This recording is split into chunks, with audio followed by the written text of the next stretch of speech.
Hey sir, I am Shelo Distobo from BPE2B, and today I'll share my reflection about the theories of development and how they relate to the situation of the Philippines. Number 1. Which theory fits the Philippines best? For me, the dependency theory best describes the current situation of the Philippines. Kay, makita gyud nato karon nga our country depends too much on other nations sa loans o sa trabaho sa abroad. Number 2. Why did you choose that theories? Example, we export bananas, coconuts, and other raw materials, and low prices. We import expensive gadgets and machines from rich countries. Mao ni nga situation shows that while rich countries keep getting richer, kita maglisod gihapon og asenso.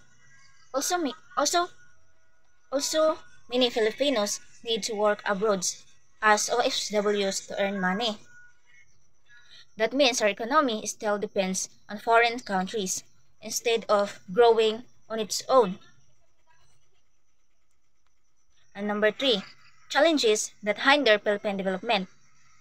The challenges we face today include corruptions, lack of industries, weak education, and too much dependence only foreign help. Daghan kaayo nato nga talented people pero kulang og local opportunities. And number 4, as a future public servant, I will promote honest leadership and sustainable local development. Gusto na ako nga mag-focus ang gobyerno sa building industries, improving education, o supporting small businesses. If we work together and believe in our own capacity, we can make the Philippines self-reliant and developed.